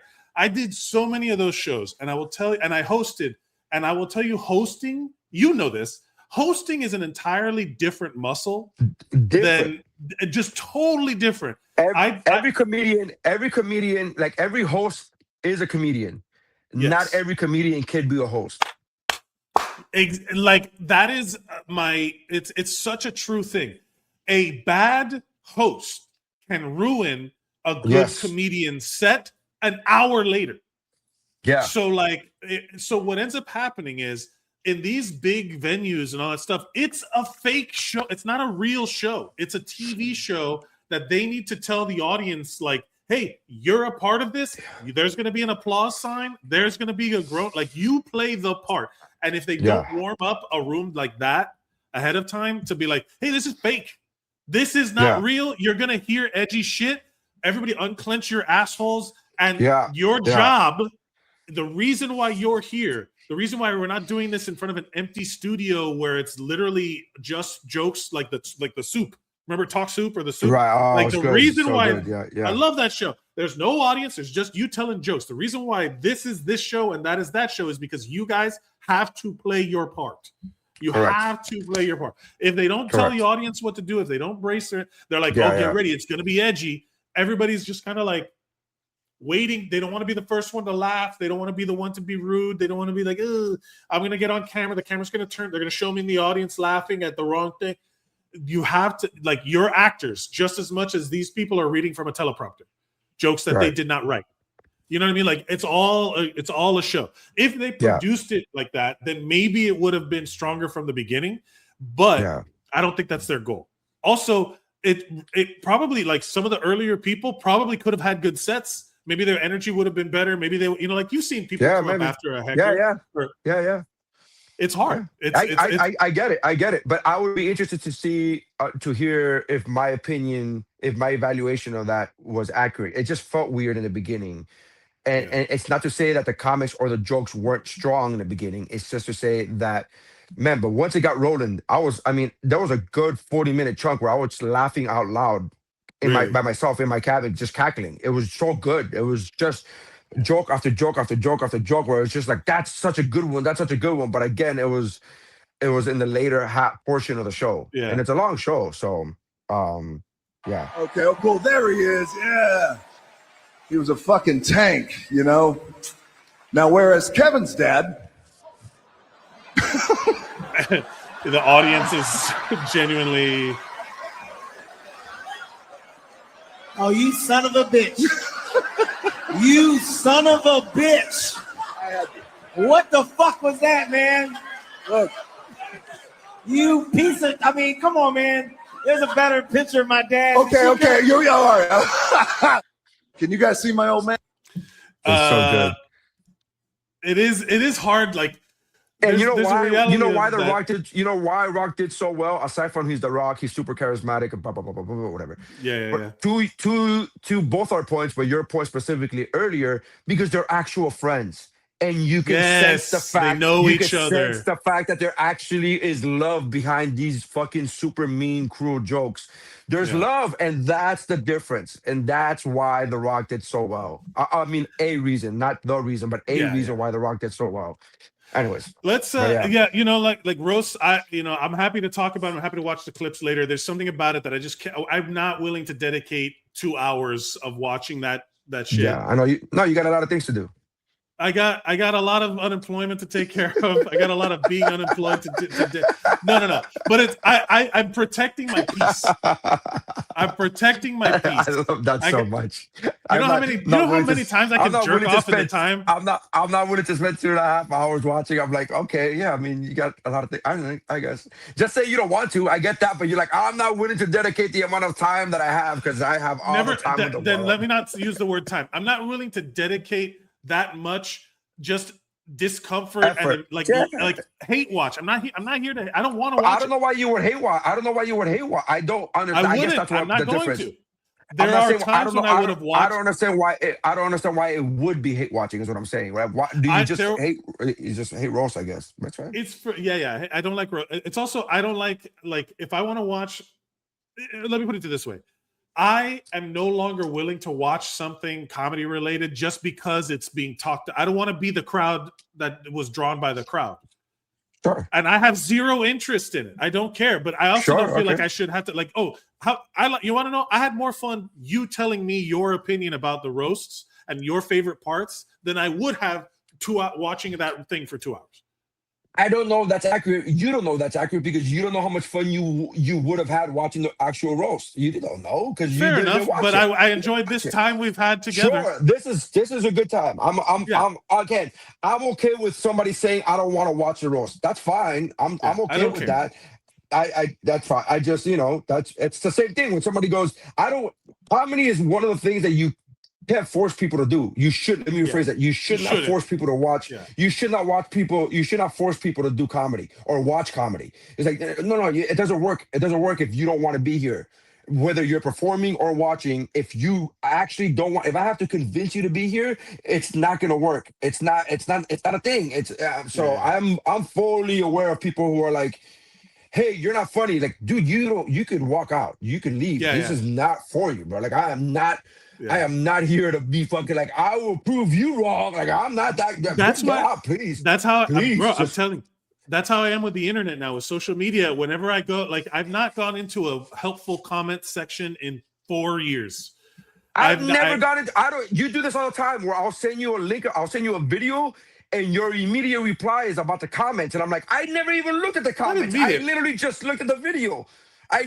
You and my wife do the same thing. You and my wife are like, oh my God, did you see the comments? And I'm like, I know. I just sent you the video about people's commentary. I did watch the video. I will say this. You sent me some of the phoniest baloney shit that I'm like, Nery, are you kidding me, it's just dude? funny. Because it's just fun. It's just fun. It's meant to be fun. It's not meant to be like, oh my God, I believe this. This is a documentary. It's just fucking fun.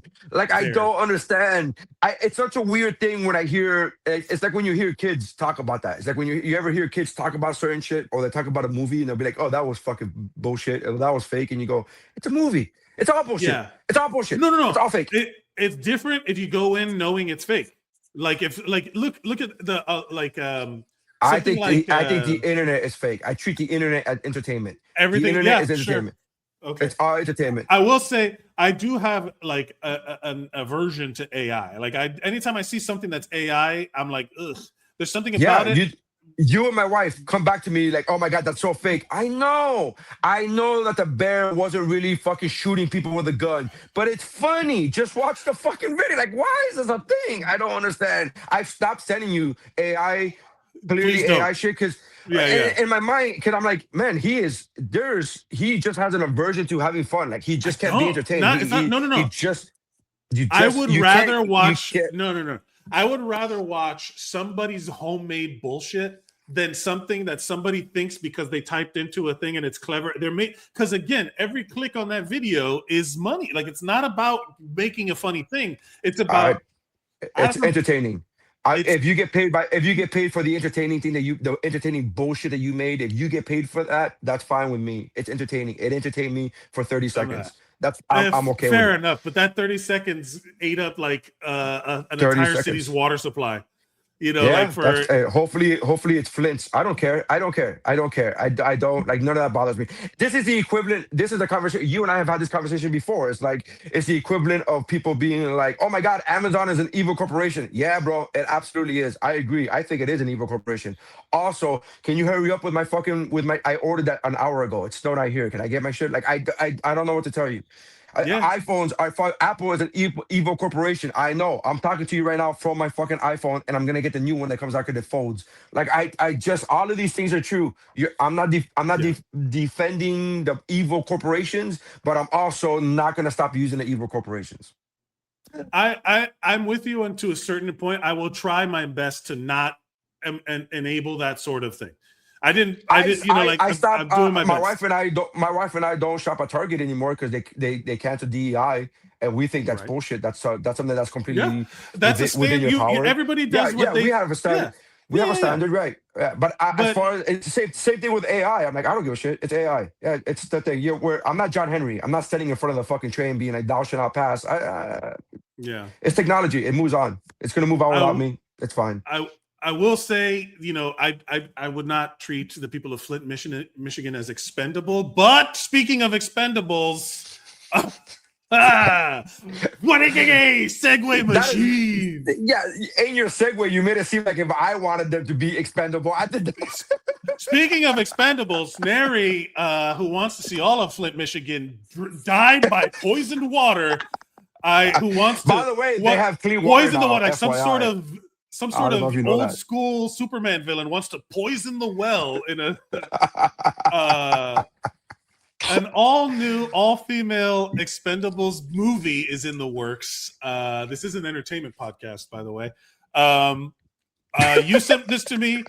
The project is tentatively titled. That disclaimer is so good. By the way, before we get aggregated, this was for entertainment. The project is tentatively titled The Expendables, and is being described as a female-driven expansion of the franchise. First of all, how do we feel about that name? And let's go back to the other. Let's go back to the other view, so I could when I edit this clip. Hold on a second. Yeah. What the Expendables, like the Beauty and the Beast bell, right? The bells of the ball type of deal. Bells of the yes. Right. That's the way I read that. I don't know about the name. I think I guess I'm glad that it's tentatively. It says tentatively titled. So it could be titled something else. I don't know. What else would you name it? Like, so what else would you name it if it's not Expendables? This is a good writing exercise. Like, what would you name an all-female Expendables movie? I haven't watched. I did not watch the last one. I do think that Expendabroads. Again, tough call. I would name it. The rough one was a difficult watch, man. I haven't watched the last Expendable was a difficult watch. Yeah. Spoiler alert: they kill Sylvester Stallone's character in the first 20 minutes of the movie, and then you go, "Why am I fucking here? What is the point of this?" Yeah. Why am I fucking here? Then it becomes a Jason Statham film, which is not all in all not in itself bad, but also not what I'm here for. Yeah. A classic bait and switch. Yeah. But I do want to say that so it says a long discussed all-female Expendables movie is officially firing up again, according to the Hollywood Reporter. The project is tentatively titled The Expendables and is described as an all-female expansion of the franchise. This new version will reportedly be an origin story set in the late 1990s during the height of Y2K era tension and global uncertainty. The film is expected to introduce a new generation of elite female operatives while expanding the Expendables mythology while standing on its own. Basically, they're saying, hey, it's new, it's old, it's everything you want it to be. Come out and watch it because we don't know what it is. No, what they're saying is that it's gonna take place in the 90s, and it has to be new because there have been 3 women in the fucking cast before, so like it's gonna be new. That's why they're not saying that the actresses are gonna be brand new actresses. They're saying that they're gonna be new to the franchise. Is what I read. What I took from what you read. So that's what I took from that. I'm okay with it. Like the fact that it's all female or all male doesn't move the needle for me. No. I'm more of a who's involved type of deal. Like if you tell me who's involved. Cynthia Rothrock isn't in this movie, I refuse to go see it. This Expendables, I don't know who that is. You don't know who Cynthia Rothrock is from that, bro. We haven't done a Kickflix in a minute, and Kickflix deserves some Cynthia Rothrock movies. Yes, Cynthia. Yes. Okay, now I know exactly what you're talking about. The blonde lady with yes, she's fantastic. Bro. She's fantastic. You're right. So if she's not in it. And Michelle Yeoh has to be in it. Yeah. What's the point of why call it Expendables? Right. Why call it, if it's just going to be young Stallone and young Mickey Rourke before he cut his face up and young Terry Crews, like if it's just going to be an expansion of the story, what's the point of calling it Expendables, and why not just release it as its own standalone action thing that is it? You know what I mean? Like also Y2K era tension did not exist. As somebody who lived through it, we were all fine. Nobody gave a shit. It was there was tension. There was a lot of like, what's gonna happen? The world's gonna be over. There was a lot of fear around the Y2K thing. Y2J, Chris Jericho. Right. I was afraid of Chris Jericho for a while. I will say this though: who from the 80s would you cast if you were casting? Let's do some fantasy casting. Would you cast for this movie? So can I give you one? Can I give you one? It's not even necessarily action movie, but she was in a lot of 80s shit. Elizabeth Shue. Ooh, Elizabeth Shue. So it's saying 1999, right? So like Y2K era, late 90s. Yeah, but I'm saying Expendables is basically all the 80s action movie people in the movie. That's what the Expendables is, right? So if we're gonna do that with women, like what women from the 80s? What 90s action, 80s, 90s? Interesting. And I'm thinking of action movies of the era, and not a lot of them featured like Bridget Fonda. Okay. You know, Bridget Fonda. Yeah. No Way Out. No Way Out. Yeah. No, Point of No Return. That was her thing, right? Point of No Return. Point of No Return. Yeah. Yeah. Gina Davis. Long Kiss Goodnight. Yes, Gina Davis. Gina Davis. Oh, hell yeah. Action movie. Oh, you know who I would put in there just because they were in an action movie, but they weren't necessarily the action star of it, but they are in my heart. I will love her forever. Rachel Weisz from The Mummy. I would put her. Okay. She's still kicking around. She's doing a lot of stuff. There's another mummy coming. They're doing another mummy. Yeah. I would say that. I'm trying to think of like. By the way, the Mummy franchise is at the top of my list of overrated franchises. I don't get it. I don't get it. Sure. But I'm clearly in the minority because it's fucking made 5 films and no one's coming. So I'm in the minority. I'm trying to think. Oh, Sandra Bullock. Sandra Bullock should be in it. Yes, Sandra Bullock. She would be in Ocean's 8 and the Expendables. Yes, she's in the all female branches of every franchise will be with her in there with Sandra Bullock. I'm trying to think of action. You know who? Who was the one from Rebecca De Mornay? Oh wow! I don't think of her as an action star, but I love her. She was in FBI. So good. She was in the movie FBI. She was in that was action, and she was in the movie Don't Sleep with Strangers. Was it Don't Sleep with Strangers? Was it no? The Hand That Rocks the Cradle. Yeah, I know, but she was in another one that was more action based than that. She was in one with Antonio Banderas. She was in a movie with Antonio Banderas that was super sexy, but it was action as well. It was action-y thriller. I'm trying to think. Yeah, I'm trying to think of who else in the 90s like that was action. Because of course you could name like Alicia Silverstone from Clueless. You know, like that would be from a good Batman. One. You mean Batgirl? That's true. Fucking Batgirl. I forgot about Batgirl. I'm trying to think of Cameron Diaz. Because she was in Charlie's Angels. She was in Charlie's Angels.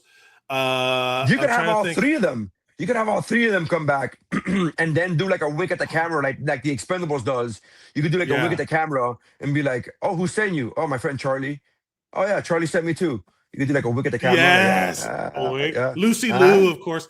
I will say one that would be near and dear to my heart as the kick flicks, you know, the 90s kind of action movie, The Pink Ranger, Amy Jo Johnson. Oh, okay. That would be interesting.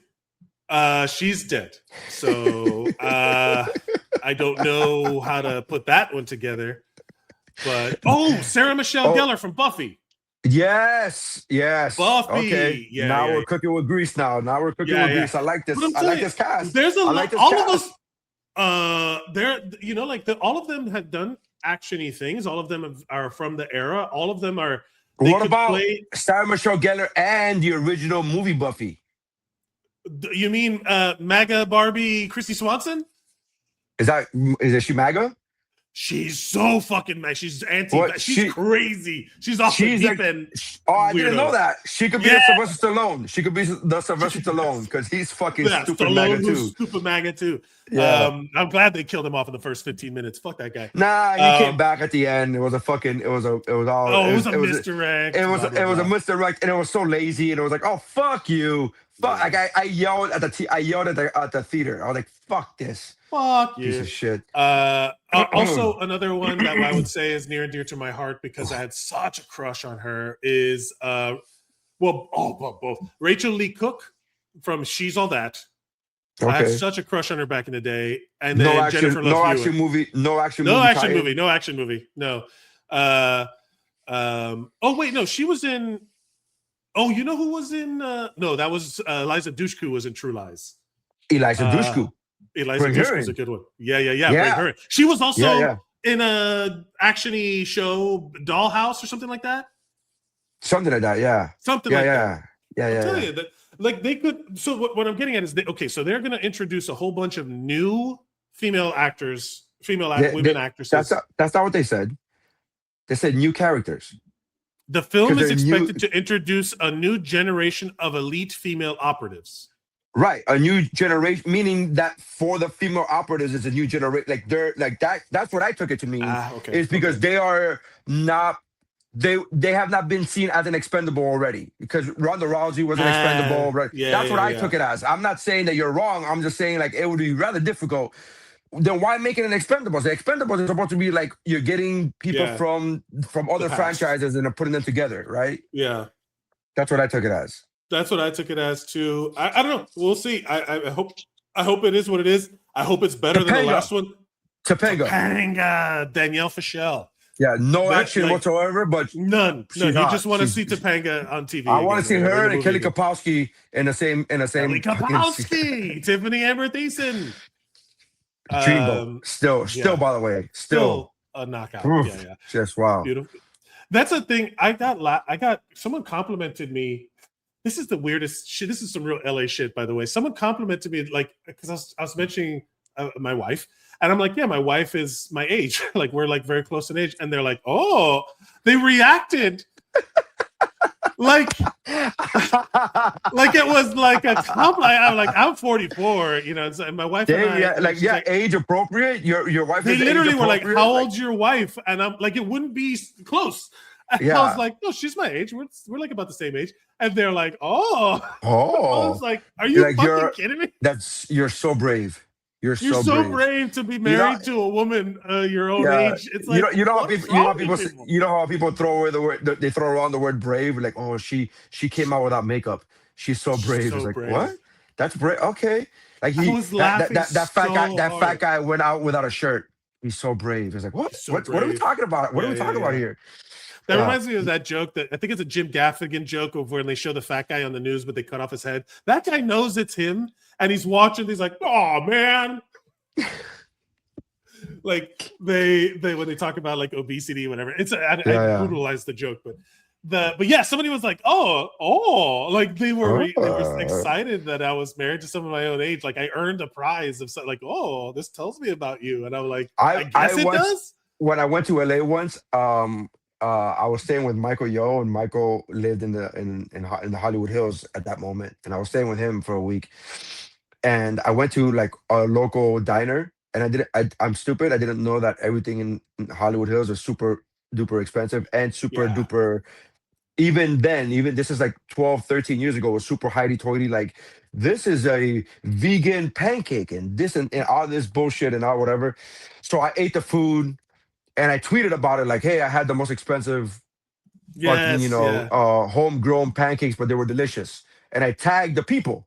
And the people were like, oh, we're so happy that you enjoyed our pancakes. And I'm like, oh, you missed the whole point of the whole fucking tweet. I mean, I did enjoy them, but also you missed the point where I talked about how stupid it was for being vegan and also super expensive, $1 zillion. But they were like, I'm glad you enjoyed it. Come back to visit us. And I was like, okay, sure. What are we doing? We were going to do some reactions to trailers. We just have one trailer, right? Well, yeah, we just have the let's see. This is, speaking of people reacting to my wife being my age. Here's a reaction. Boom. Segue. Done.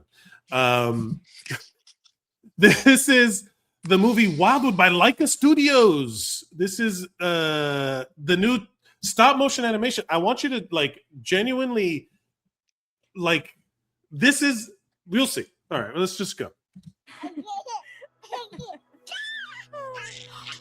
got to go outside sometime. No, he doesn't. Promise me you won't leave the house. I promise we won't leave the house. This is all stop motion animation. Like, it's so crazy to me.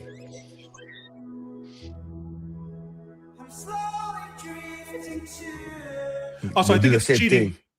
Yeah, I think it's cheating by putting this song on everything because it is like this song is the song, but it's like this is literally emotional content in a song. Yeah, like, obvious.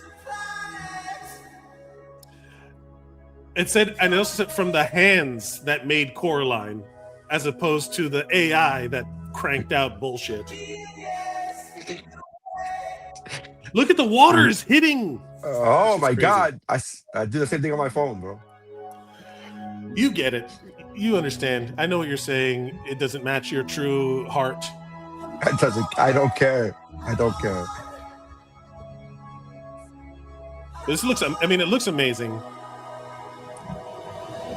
It looks fucking phony baloney to me. It is phony baloney. It's made.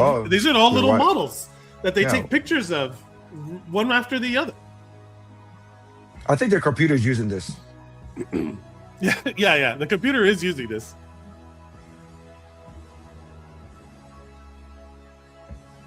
It's a dog that is like a person. The dog thinks it's people.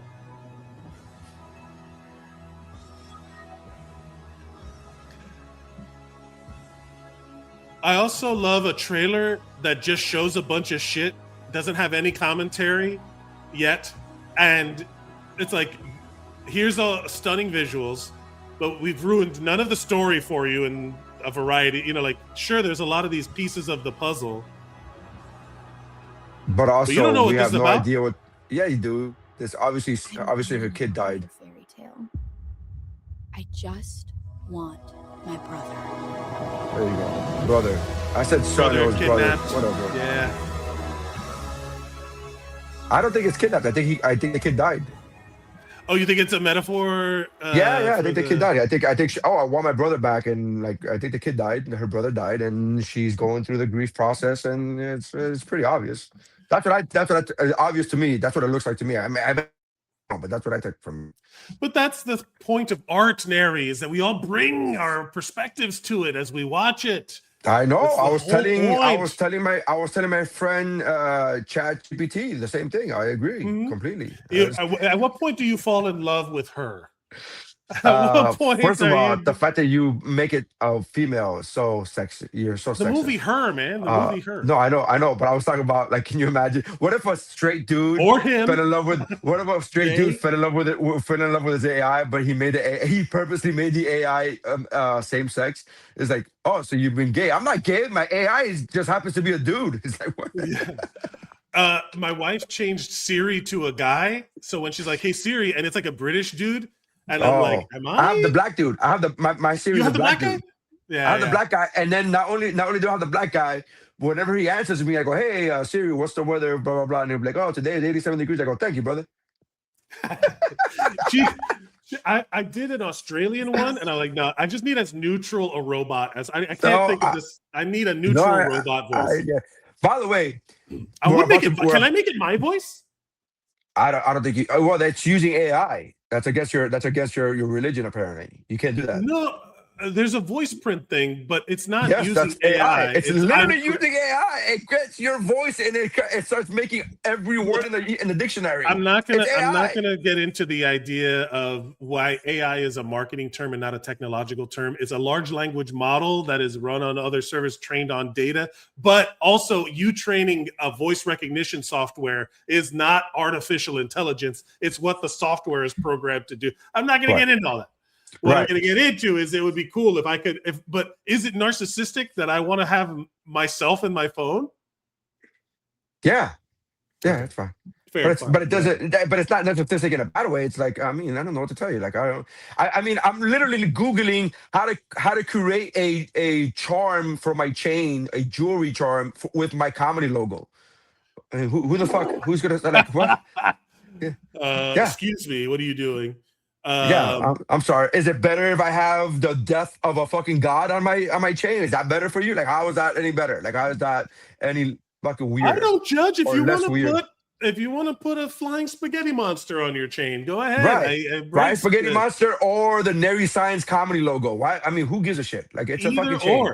Hey man, it's literally jewelry made for looks. Like, it's just for looks. It doesn't make. I would literally judge you more if it was the Empire logo instead of the the Rebels. I would literally judge you more because at this point, why would the Empire logo? Why would I have an elephant on my? Why would I create that? Why would you create the evil? You might as well have a swastika because that's what's happening. Yeah. By the way, you know, that speaking of Gaffigan, remember that Gaffigan bit where he was like, you ever tell people you just saw a movie and they're like, what? You just saw it, like, yeah, but I want to talk about it. Like, the movie came out 5 years ago. the Like, I movie want to Heat? talk about it now. I want to talk about it now. Yeah. So I have seen this movie in bits and pieces, and there's two of them, but I've seen one of them. One I never seen anything except for like the main thing that everybody knows it for. But I've seen this movie in bits and pieces my entire life, but I never sat down and watched the entire thing until earlier this week, and it's Full Metal Jacket.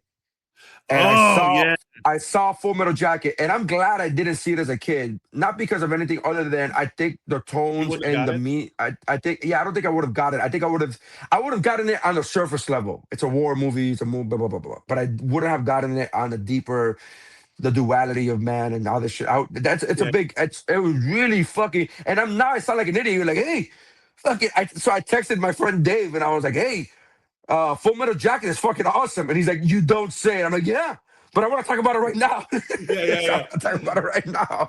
I want to talk about it now. But it's so good. So for the last 4 days, I've been fucking talking to anybody I could have. Like, you guys see Full Metal Jacket? This shit is amazing. So in Miami culture terms, you are just now seeing the true source of me so horny? So again, I had seen that clip. I've seen the clip before. I'm talking about the source. Like, you finally watched all of the source material in its entirety. Yes, in its entirety. Oh, Mr. Horn, me love you long time. Yeah. That's Miami culture. Two Live Crew. That's Two Live Crew. They pulled it. I don't know why that hit me. Where it's like, wait, you're just learning about. I'm thinking about all the different. But I had seen that scene specifically before. I had seen a lot of the scenes where D'Onofrio in it. I had seen, but again, in bits and pieces. I never sat down and watched the whole thing. And it is such a great movie. Holy shit. And then the other movie that I saw for the first time is because my daughter came in and told me that she was watching this movie and it was really good. It's an old movie and she was watching it. It was really good. And the movie that she was watching was a 2011 remake of the movie. And I was like, you got to watch the fucking original. Blah, blah, blah, blah. And then I realized, wait a minute, Nery, you've never seen the original. What are you fucking talking about? What are we talking about? Ben-Hur. So I watched Ben-Hur. Wow. It's such a good fucking movie, bro. I was like, oh my God. Yeah, man. Some of those classics are like, so the pacing is very different and it feels like a different era of movie. But when the action scenes kick in and you're like, this is the part that. So the action scenes to me are what make it a little bit pokey to me. Because really when I focus on those old school movies, especially from the 50s, late 50s and stuff. From those old school movies, what I focus on is the acting because they do some real superb acting, man. And some of the times, some of the shit, like it's so like some of the shit takes you out of like you see Ben-Hur and he comes out and he has blood on his thing, but the blood is bright red, and you go, it's fake. Get the fuck out of here. Get the fuck out of here. Well, because that's AI. the thing about that's AI. And, that's the thing about the suspension of disbelief. Like I'll watch it. Like I was just noticing this where I was watching. Black Rain, but I was watching, what was that movie? It was an action movie, but it was a 90s, man, I can't remember what it was, but I was watching something and I was like, oh, they crashed those cars into that building. Like that building had to have exploded. Like, oh God, what movie was it? So same thing goes for Full Metal Jacket when they would shoot up the building because Stanley Kubrick was notorious and famous for doing 30, 40 takes of a scene. 30, 40 takes. And I saw the making of after watching the movie because I was like, I gotta fucking find out more. So I was watching a documentary of the making of, and they said that after every scene, every time they shot up that building, it would take a day before they could shoot it again because they had to go and plaster the fucking the holes in the walls. And you're like, what? They basically had to rebuild the walls every day. Pretty much, for lack of a better. And I was like, oh my God. So but anyways, Ben-Hur is phenomenal. It's a really good movie. The 1959 Ben-Hur, which by the way isn't even the original Ben-Hur because there was a Ben-Hur before that. The movie's been remade 5 times.